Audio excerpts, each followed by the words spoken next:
오늘은 본문 말씀을 가지고 만족을 잃어버린 시대라는 제목으로 말씀을 나누겠습니다.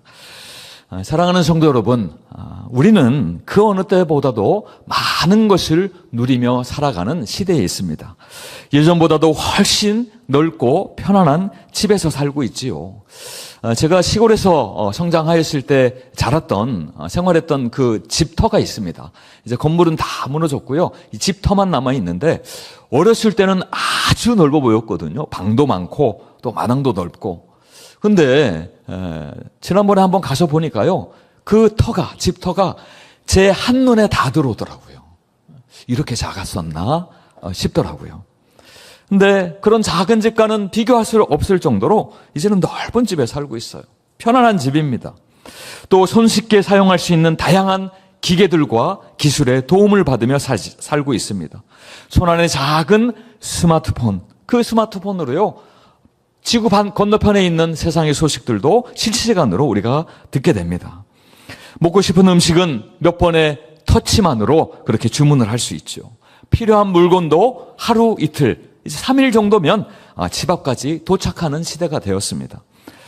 그런데 참 이상한 것은요, 이렇게 모든 것이 풍요로워졌는데도 사람들의 마음의 만족은 점점 더 작아지고 채워지지 않는다는 사실입니다.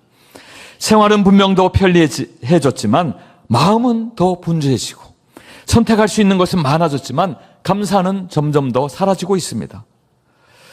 우리는 여전히 더 좋은 것, 더 많은 것을 찾으며 살아가고 끊임없이 다른 사람과 비교하면서 스스로 부족하다라고 느끼는 삶을 살아가는 것입니다. 요즘 사람들이 자주 하는 말이 있습니다. 이것만 있으면 행복할 텐데, 그곳에 내가 가 있으면 행복할 텐데 라는 말을 자주 하는 것이죠. 그만큼 접하는 정보들도 많고 또 알아지는 것도 많은 시대이기 때문에 그렇습니다.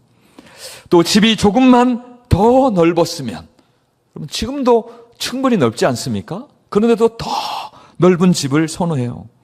수입이 조금만 더 안정적이었으면, 더 많은 사람의 칭찬과 인정을 받는 그 자리에 내가 갔으면, 환경이 조금만 더 나아지면 만족할 수 있다라고 생각하는 것입니다. 자, 그런데 막상 우리가 그렇게 원하는 것을 손에 놓고 나면 어떻습니까? 만족이 되어집니까? 이상하게도 마음의 만족이 오래가지 않아요. 금세 또 새로운 기준이 생겨나고 또 더 나은 것을 향한 욕심이 다시 내 속에서 고개를 듭니다. 만족은 마치 눈앞에 있는 것처럼 보이지만 잡을 수 없는 그런 신기루처럼 우리를 붙잡고 있는 것입니다. 오늘 본문은 우리가 살아가는 시대를 향해서도 아주 중요한 메시지를 들려줍니다. 바울은 디모데에게 거짓 교사를 조심하라고 지금 권면하고 있는 중에 있습니다. 바울은 자신의 뒤를 이어서 에베소 교회를 목회하는 디모데, 지금으로 치면 목사님이죠. 그 젊은 목사에게 교회 안에 있는 거짓 교사들, 잘못된 가르침을 가르치는 교사들을 조심하라고 권면하면서 그 거짓 교사들의 마음 깊은 곳에 자리 잡은 교만과 탐욕을 지금 드러내고 있는 것입니다. 이 거짓 교사들은 경건을 하나님을 섬기는 길로 보지 않고 있어요. 오히려 자신들의 이익을 얻기 위한 수단으로 경건과 신앙을 그렇게 생각하고 있는 것입니다. 신앙마저도 자신의 욕구를 채우는 도구로 사용하고 있는 것입니다. 그래서 바울이 분명하게 말하고 있습니다. 경고하는 것이죠. 자족하는 마음이 있으면 경건은 큰 이익이 되느니라. 하나님 안에서 누리는 만족이야말로 우리의 경건에, 우리의 신앙에 큰 유익을 준다라는 것입니다. 저는 오늘 말씀을 통하여서 만족을 잃어버린 시대를 살아가는 우리에게 있어야 하는 그 참된 만족이 과연 무엇인가? 그 참된 만족에 관하여서 함께 살펴보고자 합니다. 먼저 오늘 본문의 말씀은요, 우리가 쉽게 만족을 잃어버리는 이유, 그것을 말씀하고 있는데요, 그것이 바로 우리의 욕망이 하나님보다 앞서기 때문임을 말씀하고 있습니다. 우리의 욕망이 하나님보다 앞선다. 본문을 시작하면서 바울은 누구든지 다른 교훈을 하며 바른 말, 곧 우리 주 예수 그리스도의 말씀과 경건에 관한 교훈을 따르지 아니하면이라고 말하고 있습니다. 바울이 말하는 바른 말, 그것은 무엇일까요? 그것은 건강한 말이라는 의미가 있습니다. 그 말에 건강한 능력이 있다는 거죠. 생명력이 있는 말씀을 이야기하고 있습니다.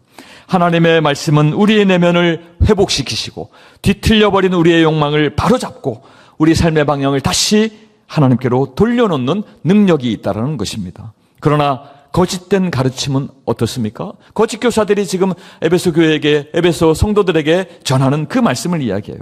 그 말씀은 성도들의 생각을 혼란스럽게 만들 뿐만 아니라 그들의 신앙과 삶을 서서히 병들게 하고 무너뜨립니다.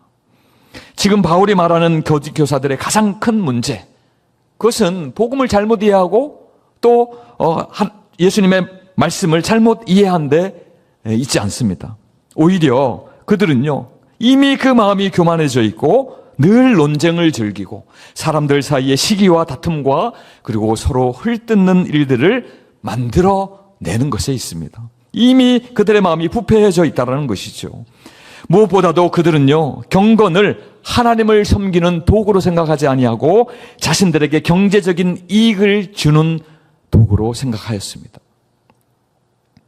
다시 말하자면 하나님을 사랑하는 것이 목적이 아니라, 신앙의 목적이 하나님을 사랑하는 것이 아니라 하나님을 이용하여 자신의 경제적인 이익을 채우는데, 자신의 배를 불리는 데 있었다는 것을 바울이 지금 정확하게 지적하고 있습니다. 자, 그런데 이것은요, 이런 모습은요, 에베소 교회에만 있었던 문제가 아닙니다. 이런 문제는 오늘을 살아가는 우리들에게도 얼마든지 나타날 수 있는 문제입니다. 우리는 하나님을 믿는다고 말하면서도 실제로는 하나님보다도 하나님이 주시는 것에 더 마음이 끌릴 때가 있습니다. 기도할 때에 하나님의 뜻을 구하기보다 나의 뜻과 나의 계획이 이루어지는가를 먼저 보는 것이죠. 예배 드리면서도 하나님을 찬양하고 예배하고 하나님을 기대하기보다 급한 문제를 또 나의 연약한 형편을 이 예배를 통하여서 나아지는 것, 그것에만 기대할 때가 있습니다. 물론 우리는 하나님께 우리의 필요를 아뢰고 구할 수 있는 존재입니다. 바울도 하나님이 우리의 모든 형편을 알고 계시니 그 하나님께 기도하여라라고 그렇게 권면합니다. 그러나 문제가 되는 것은 하나님을 단지 나의 소원을 이루는데, 나의 뜻을 이루는 분으로만 생각할 때입니다. 하나님이 우리의 삶의 중심이 아니라 내 욕망을 이루기 위한 수단으로 전락해버리는 것이죠. 신앙마저도 우리가 원하는 것을 얻기 위한 도구가 되어버리면 우리는 결단코 참된 만족을 경험할 수 없을 것입니다. 왜냐하면 욕망은요, 우리의 욕심은요, 하나를 채우면 또 다른 것을 곧바로 요구하며 끝없이 커지는 그러한 습성이 있기 때문에 그렇습니다. 생각해보면 우리가 부족해서 불행한 것이 아니라 오히려 욕심의 기준이 끝없이 높아지면서 불행해질 때가 많다라는 사실을 우리는 깨닫게 되어지는 것이죠. 이미 하나님께서 우리에게 주신 그 은혜가 잘 보이지 않고 아직 얻지 못한 것들만 바라보게 되면 우리의 신앙 가운데 감사는 점점 더 사라지게 되어 있습니다. 또 내게 있는 것보다 다른 사람들이 가지고 있는 것을 바라본다면 하나님께 원망하게 되는 것이죠. 하나님, 왜 나에게는 주시지 아니하십니까? 여러분, 비교는요, 이상한 능력을 가지고 있어요. 하나님이 내게 주신 그 은혜는 작게 만드는, 축소시키는 능력이 있고요. 반대로 다른 사람들의 삶은 실제보다도 더 좋아 보이게 만드는 그러한 능력을 비교가 가지고 있습니다. 우리가 참된 만족을 회복하려면 먼저 내 마음이 어디를 향하고 있는지 솔직하게 들여다봐야 하는 것입니다. 나는 정말로 하나님을 바라보고 있는가? 아니면 그 하나님을 통하여 내가 원하는 것을 얻으려고만 하고 있지 않은가? 나는 하나님의 뜻을 구하고 있는가? 아니면 하나님의 뜻을 나의 뜻을 하나님의 이름으로 포장하여서 이루려고 그렇게 하고 있지는 않은가? 이렇게 신앙의 중심이 하나님이 아니라 결국 나 자신이 되어버리면 여러분, 우리가 아무리 손에 많은 것을 쥐어도 결코 만족할 수 없는 것입니다. 그러므로 이 시간 우리의 마음을 다시 그 하나님께로 돌이키시기를 바랍니다. 주님으로 충분하다는 그 믿음 안에서 참된 만족을 회복하는 은혜가 있기를 간절히 축원드립니다. 자, 두 번째로 참된 만족은 소유의 많고 적음이 아니라 하나님을 신뢰하는 데서 온다라는 것을 바울이 말하고 있어요. 6절 말씀을 우리 다시 한번 같이 한번 읽어보겠습니다. 시작. 자족하는 마음이 있으면 경건은 큰 이익이 되느니라. 여러분, 여기서 말하는 자족, 스스로 만족하는 그 마음은요, 아무것도 필요 없다고, 나는 아무것도 필요 없다라고 체념하는 태도가 아닙니다. 체념을 이야기하지 않아요.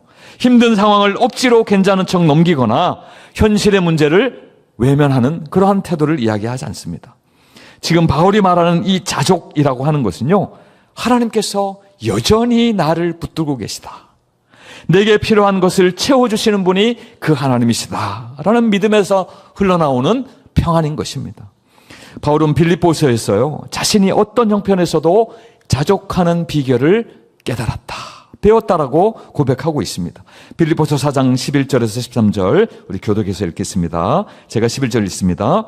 내가 궁핍함으로 말하는 것이 아니니라. 어떠한 형편에든지 나는 자족하기를 배웠노니 나는 비천에 처할 줄도 알고 풍부에 처할 줄도 알아. 모든 일 곧 배부름과 배고픔과 풍부와 궁핍에도 처할 줄 아는 일체의 비결을 배웠노라. 함께 읽습니다. 내게 능력 주시는 자 안에서 내가 모든 것을 할 수 있느니라. 아멘. 바울은요, 가난도 부유함도 경험했던 사람이었습니다. 여러분, 예수 그리스도의 복음을 전하기 위해서 바울이 얼마나 가난에 처하였었는지요. 스스로 장막을 만드는 일, 천막을 만드는 일들을 감당하며 자신의 생활비를 벌어가면서 그렇게 복음을 전하는 일도 있습니다. 또 때로는 부유함에도 그렇게 처한 일이 있습니다. 교회들이 선교비를 후원한 것이죠. 재정적으로 조금 여유를 경험하는 일도 바울은 분명히 있었습니다. 그것도 성경이 증거를 하고 있습니다. 또 바울의 삶을 보면요, 바울이 다소라는 이방 도시에서, 이방 나라의 도시에서 태어나지 않았습니까? 근데 그 바울이 다소에서 부모님의 조국, 자신의 조국이기도 하죠, 그 조국 예루살렘으로 유학을 왔어요. 하나님의 말씀을 배우기 위하여. 그 당시 아주 뛰어난 학자의 문화로 들어가서, 문화생으로 들어가서 말씀을 배우고 하나님의 뜻을 연구하였습니다. 지금도 마찬가지지만 그 당시도 다른 나라로 유학을 간다는 것은 가정의 경제가 뒷받침이 되지 아니하면 결단코 쉽지 않은 일입니다. 그러니까 많은 학자들이 바울의 가정은 사실은 부유한, 그래도 경제적으로 여유가 있는, 로마 시민권까지 가지고 있는 그러한 가정이었을 것으로 추정하고 있습니다. 그러니까요, 배부름과 배고픔, 부유와 가난의 모든 상황 속에서도 바울이 모든 일체의 비결을 배웠다라고 하는 것은요, 하나님이 주시는 영적인 깊은 통찰력을 가지고 모든 상황을 바라볼 수 있게 되었다, 모든 상황 가운데 하나님의 뜻을 볼 수 있게 되었다라는 것을 말하는 것입니다. 여러분, 바울이 만족할 수 있었던 것은 환경이 만들어준 결과가 아니었습니다. 오히려 그를 둘러싼 환경을 초월하는 믿음이었습니다. 그 믿음이 있으니까요, 내게 능력 주시는 자 안에서 내가 모든 것, 사실은 하나님의 일이죠. 선교하는 일이에요. 예수 그리스도의 복음을 전하는 일을 능히 감당할 수 있으리라고 고백하는 것입니다. 사랑하는 성도 여러분, 오늘 본문이 말하는 자족, 스스로 만족하는 것은요, 결단코 저절로 생기는 성품은 아닙니다. 우리가 믿음의 길을 걸어가면서 스스로 만족하는 삶을 배워가는 것이죠. 바울도 자족하는 것을 배웠다라고, 익혀갔다라고 고백하고 있습니다. 우리 역시 믿음의 길을 걸어가면서 또 인생을 살아가면서 여러 상황 가운데 하나님을 신뢰하는 법을 잘 익혀가야 하는 것입니다. 우리가 바라는 일이 이루어지지 않을 때에도 하나님이 여전히 내 삶 가운데 선하시다를 배우는 것이죠. 때때로 계획이 늦어질 때라도 하나님은 여전히 나를 잊지 아니하셨다라는 그 믿음을 붙들고 나아가는 것입니다. 형편이 때로 넉넉하지 않을 때도 있습니다. 그때라도 하나님은 여전히 나의 목자 되시고 여전히 나의 아버지 되심을 그렇게 신뢰하며 고백하는 것이 바로 자족하는 믿음인 것입니다. 여러분, 이어지는 말씀에서 우리에게 아주 단순하지만 분명한 진리를 다시 한번 깨닫게 해줍니다. 7절 말씀, 우리가 세상에 아무것도 가지고 온 것이 없음에 또한 아무것도 가지고 가지 못하리니. 여러분, 이 진리는 예수 그리스도를 알지 못하는 사람들도 다 아는 진리예요. 다른 종교를 믿는 사람, 불교에서도 공수래 공수거, 빈손으로 왔으니 빈손으로 돌아간다라고 알고 있지 않습니까? 여러분, 우리가 죽고 나면, 사람들이 죽고 나면 입게 되는 옷이 있습니다. 수의잖아요. 수의에는 주머니가 없다라는 거예요. 제가 어렸을 때는 이해가 되지 않았어요. 아니, 옷에는 항상 주머니가 있지. 라고 그렇게 생각했는데, 실제로 이제, 저희 할머니께서 돌아가셨을 때, 이제 염할 때 같이 참여를 할 때 보니까요, 그 삼배 옷에 주머니가 없더라고요. 무슨 의미입니까? 네. 죽으면 아무것도 가지고 가지 못한다는 것이죠. 또 그런 의미도 있는 것 같아요. 이 세상의 모든 고난과 근심과 아픔을 이제는 놓고 가라.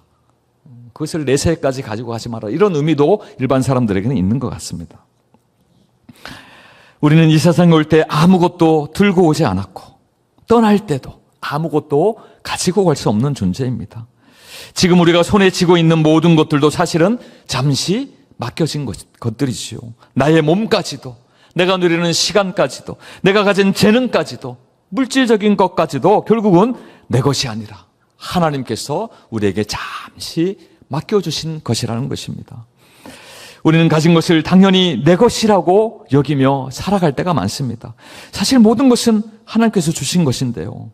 이 사실을 잊어버리면 어느새 우리가 가진 것의 주인이 우리가 되어버립니다. 아니요, 더 나아가서는 그 우리가 가진 것이 우리 삶의 주인이 되어버려요. 그러나 모든 것이 하나님의 것임을 인정하게 되면 우리는 그것을 우리에게 주신 것, 우리가 가진 것을 감사함으로 받아 사용할 수 있습니다. 또 필요한 것에 기꺼이 즐거이 나눌 수도 있게 되는 것입니다. 그러면 청지기의 마음이죠. 잠시 맡아서 사용하는 것. 청지기의 마음을 가진 사람은 많이 가졌다라고 해서 교만하지 않습니다. 내 것이 아님을 알고 있기 때문에 그래요. 그렇다고 적게 가졌다고 해서도 또 낙심하지도 않습니다. 청지기이기 때문에 그랬어요. 주신 것으로 만족하며 성실하게 책임을 다하는 것이죠. 8절에서 바울은 우리가 먹을 것과 입을 것이 있은즉 족한 줄로 알 것이니라 라고 말합니다. 사실 이 말씀은 내가 가난하니까, 바울이 가난하였잖아요. 내가 가난하니까 너희도 의무적으로 가난하여야 한다, 이것을 이야기하는 것이 아닙니다. 바울은 결코 가난을 이상적인 것으로 보거나 더 나은 삶을 위하여 노력하지 말라라고 그렇게 권면하는 것이 아닙니다. 하나님을 아는 사람, 예수 그리스도를 따르는 크리스천들도 성실하게 일하며 가족을 돌봐야 합니다. 또 미래를 준비하고 또 그렇게 열심히 일하는 것 중요한 일입니다. 다만 이 말씀을 통하여 바울이 말하고 싶은 것은요, 우리의 행복과 만족을 소유에 많고 적음에 두지 말라라는 것이죠. 필요한 것은 어느 정도 채워지면 만족이 돼요. 어느 정도 만족이 됩니다. 그러나 우리의 욕심은 끝이 없습니다. 아무리 채워줘도 끝이 없는 것이죠.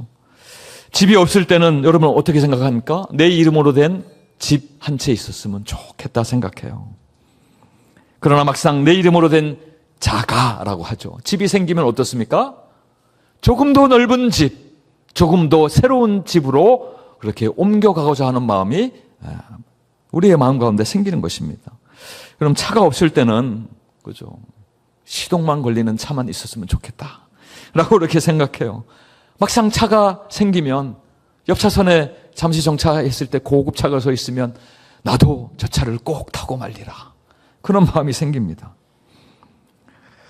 처음에는 정말 필요한 것들을 우리가 구했지만 시간이 지나면서 점점 더 다른 사람보다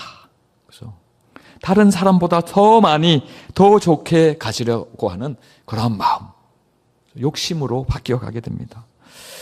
참된 만족은요, 내가 이만큼 가졌으니까 이제 충분하다라는 생각에서 생겨나는 것이 절대 아닙니다. 참된 만족은 지금 가지지 못하여도, 그렇게 내 마음에 그렇게 차지 않더라도, 내 형편이 어떠하든지 하나님께서 지금도 나와 함께 하시고 나를 돌아보시고 또 필요한 것이 있다면 하나님의 뜻 가운데 반드시 채워주신다라는 믿음에서 참된 만족이 시작됨을 믿으시기 바랍니다. 우리가 누리는 가장 큰 복, 여러분 한번 생각해 보세요. 내가 받은 가장 큰 은혜가 무엇인가? 내가 가지고 있는 것 중에서 무엇인가요? 금고에 있는 것인가요? 아니면 우리 집에 있는 가족인가요? 내가 받은 가장 큰 복은 하나님을 나의 아버지로 모시고 살아가는 데 있다라는 것입니다. 하나님께서 그리스도 안에서 우리를 구원하여 주셨고 지금도 성령으로 나와 함께 동행하여 주시고 날마다 우리의 삶을 붙들고 인도하신다는 그 사실이야말로 참된 만족의 가장 큰 이유가 되어야 하는 것입니다. 사랑하는 성도 여러분, 하루를 시작할 때에 내게 없는 것을 생각하기보다 이미 우리에게 주어진 것들을 하나씩 떠올려 보시기 바랍니다. 오늘도 하나님 숨쉬게 하여 주시니 감사합니다. 호흡할 수 있도록 나를 세워주심을 감사합니다. 여러분, 우리의 숨은 한번 나갔던 숨이 다시 돌아와야만 의미가 있는 것입니다.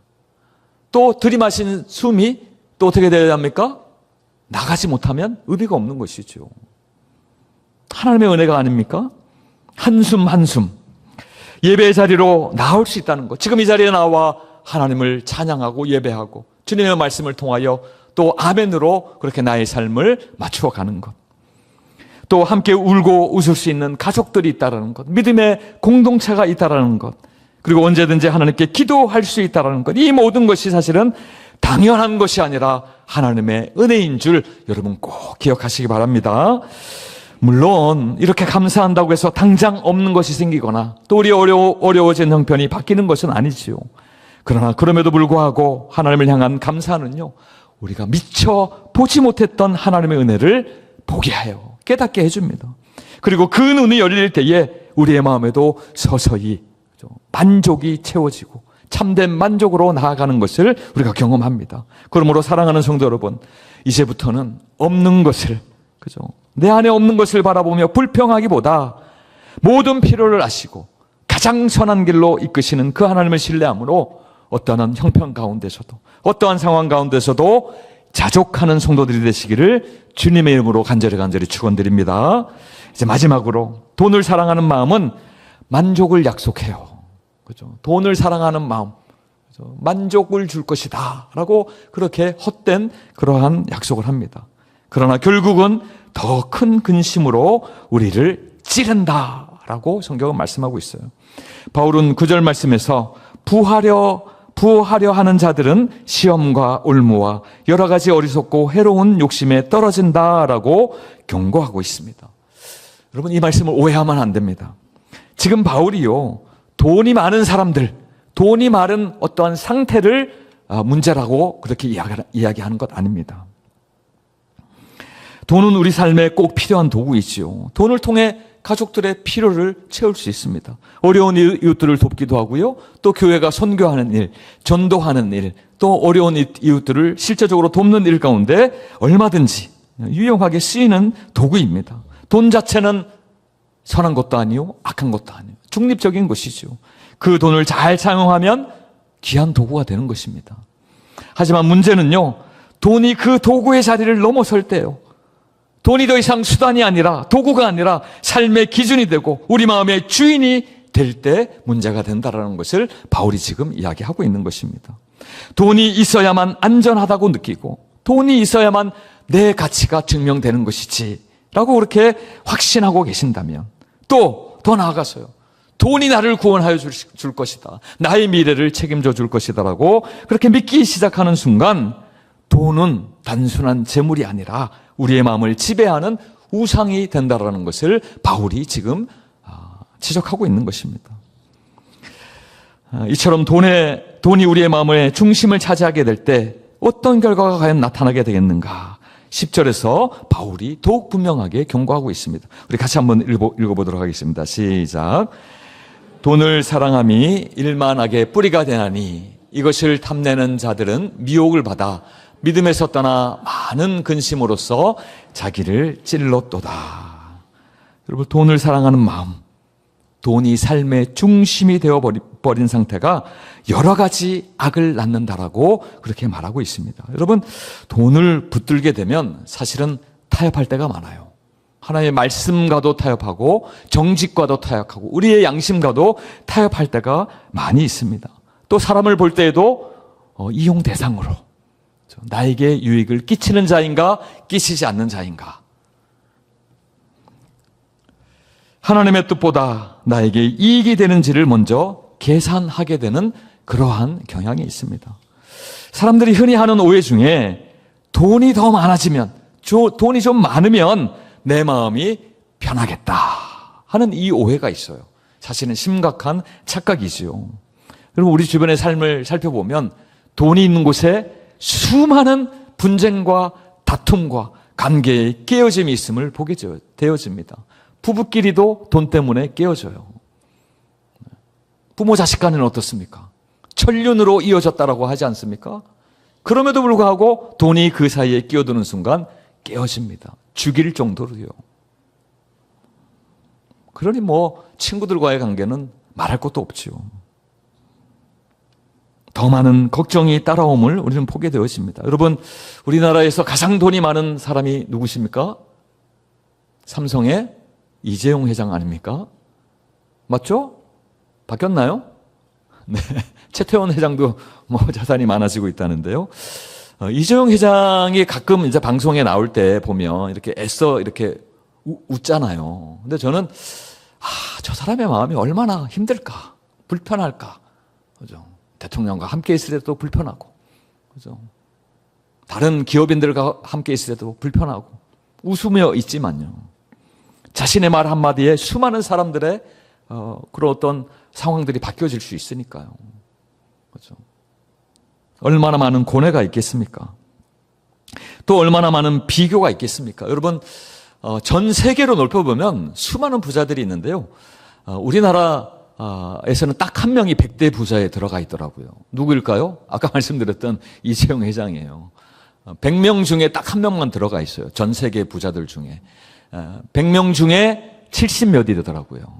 앞쪽도 아니고 뒤쪽에 있어요. 그러니까 얼마나 돈 많은 사람들이 많은 거예요.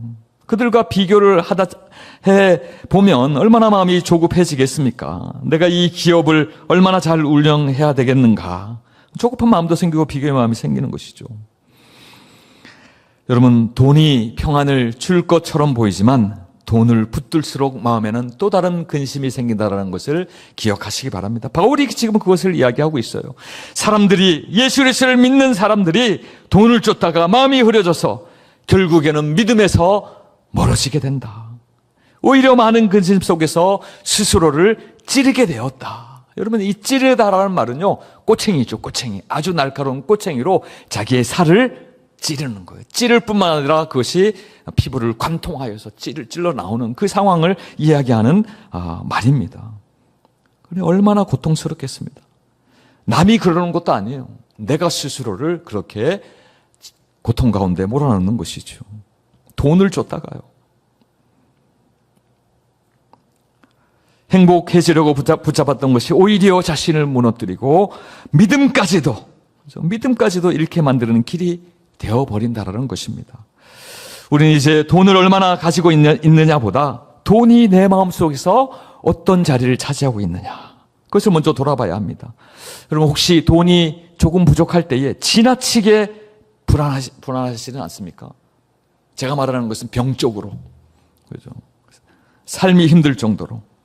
돈이 조금 여유가 생기면 마치 모든 것이 해결된 것처럼, 내가 구원받은 것처럼 그렇게 안심한다면 이미 돈이 하나님의 자리 가운데 차지하고 있는 게 아닌가, 그렇게 한번 생각해 봐야 합니다. 하나님께 드리는 헌금이나 이웃을 위한 나눔이 유난히 아깝게 여겨지거나 또 나의 이익이 걸려 있을 때에 신앙의 원칙도 쉽게 깨트릴 수 있다. 아니, 그러한 모습이 내 가운데 있다면 지금 내 마음의 방향을 진지하게 한번 점검해 봐야 된다는 것입니다. 바울은 부한 사람들, 그죠? 재정적으로 돈이 많이 있는 사람들을 위하여서 실제적인 권면의 말씀을 주고 있습니다. 오늘 본문은 아니지만 그 바로 뒤에 있는데요. 17절에서 19절 말씀 한 절씩 교독하겠습니다. 내가 이 세대에서 부한 자들을 명하여, 여기서 말하는 내가는 디모데를 이야기하죠. 에베소 교회를 목회하는 목회자 디모데에게 네가 목회자로서 교회 안에 있는 부자들에게, 부한 사람들에게 이렇게 권면했으면 좋겠다라고 이야기하는 거예요. 마음을 높이지 말고 정함이 없는 재물에 소망을 두지 말고 오직 우리에게 모든 것을 후히 주사 누리게 하시는 하나님께 두며 선을 행하고 선한 사업을 많이 하고 나누어 주기를 좋아하며 너그러운 자가 되게 하라. 함께 있습니다. 이것이 장래에 자기를 위하여 좋은 터를 쌓아 참된 생명을 취하는 것이다. 예수님도 우리의 보물을 천국에 하늘나라에 쌓으라고 말씀하지 않습니까? 바울도 마찬가지예요. 성경적인 진리인 것이죠. 여러분, 돈의 지배에서 벗어나는 가장 실제적인 길 두 가지가 있습니다. 하나님께 대한 감사와 또 이웃을 향한 나눔입니다. 감사는요, 내가 가진 모든 것이 당연한 것이 아니라 하나님의 은혜, 하나님으로부터 온 것임을 인정하는 태도인 것이죠. 그리고 나눔은요, 돈이 나의 주인이 아니다. 그 사실을 드러내는 가장 좋은 고백이 되는 것입니다. 계속 움켜쥐고만 있으면 마음은 점점 더 돈에 묶이지만 믿음으로 그것을 흘려보내기 시작할 때 오히려 우리의 마음은 놀랍도록 자유케 된다는 것을 바울이 말씀하고 있어요. 우리가 만족을 잃어버리는 이유는 사실 가진 것이 부족해서가 아닙니다. 하나님 한 분만으로 충분하다는 그 믿음을 놓치고 있기 때문에 그렇습니다. 세상은 끊임없이 우리에게 유혹하죠. 잘못된 정보를 줍니다. 아직 부족하지 않느냐.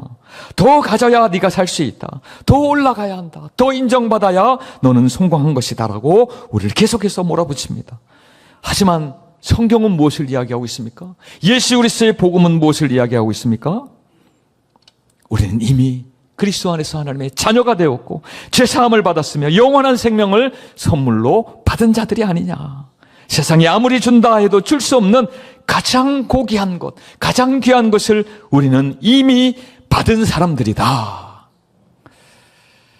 여러분, 만족을 잃어버리는 이 시대 속에서 우리만이라도 하나님을 알고 예수 그리스도를 아는 우리만이라도 조금은 다른 길을 걸어갔으면 좋겠습니다.